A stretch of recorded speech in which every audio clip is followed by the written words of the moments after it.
Hi, Alan Stratton from Woodturning. For some time now I have been intrigued by the concept of negative space.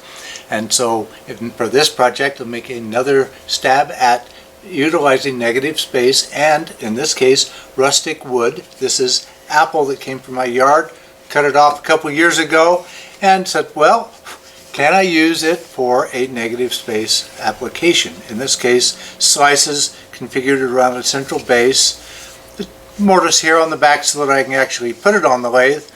So let's try this negative space bowl from apple. This apple branch was cut 2 or 3 years ago and has been drying outside. I sliced off several thick sections and dried them in a toaster oven to be sure they are dry. Some cracks opened up, but they will not be a problem. While this bowl will be rustic, I still want the ability to mount it to the lathe as necessary. I'm using a Longworth chuck on the live center to center one slice on a threaded wood faceplate. Some double stick tape will hold it all together.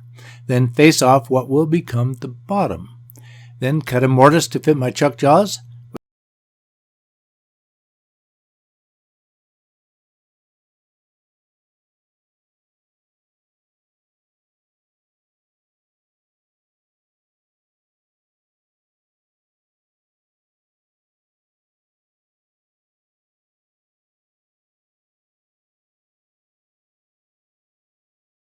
With that done, I can sand and apply finish to this side in case I cannot get back to it later.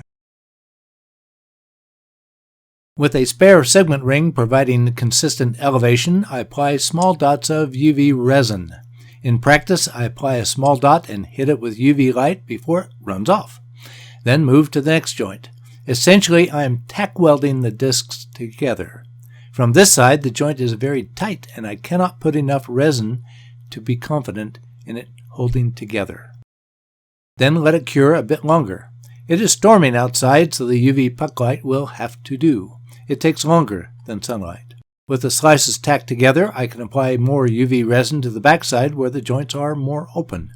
The process is about the same with each joint. Apply a small bead of resin and shine the UV light before it can run off. Repeat, repeat, repeat, repeat, repeat. Yeah, you get the picture. Before getting too rough with the bowl, cure the resin longer by putting it in a sunny window for a couple of days until I can get back around to it. I trust sunlight more than the electric puck light. With the bowl mounted to the lathe using that mortise I cut earlier, I start tooling the slices with a pneumatic tool with a chainsaw cutter. My expectation is that this cutter will be the most aggressive of the cutters that I have. I'm not using usual lathe tools anymore at all. A wood platform on the tool rest enables me to gauge which slices are closer and which are further from the edge of the platform. With this, I can choose which slice to work on. I made a holder for the tool to enable it to glide on the surface of the wood. Nothing stays put. This is all an approximation. With a coarse cut on the bottom side, I move to the interior side. Again, I use the board in the tool rest to gauge which sides to take the most wood off. It will never be exact. That is not the nature of this rustic bowl. Then switch tools to a rasp, which is less aggressive, to bring the slices more into a better bowl shape for both the interior and exterior.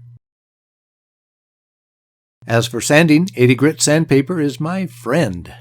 I started the exterior with a pad mounted to the lathe, but for the interior I did not have enough clearance between the headstock and the sanding pad, so I switched to the drill press.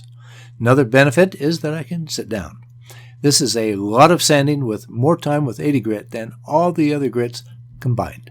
With sanding complete, I am sealing the surface of the slices with wipe-on poly. This completes my rustic apple wood bowl. It has its own rustic beauty. The apple wood has nice tone and grain, cracks add character. UV resin is the only way I could think of to accomplish this bowl. However, I am open to your ideas for alternatives to create this style of bowl. What do you think?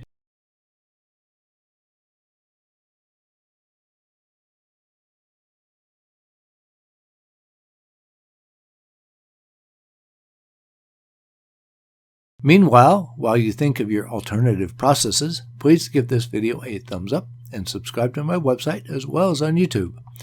Please spread the word by telling your friends about my weekly videos. I also appreciate your comments and questions. Please wear your full face shield whenever the lathe is running. I hate to nag, but are you wearing yours? Not now while you're watching this video, but when you are on your lathe, right?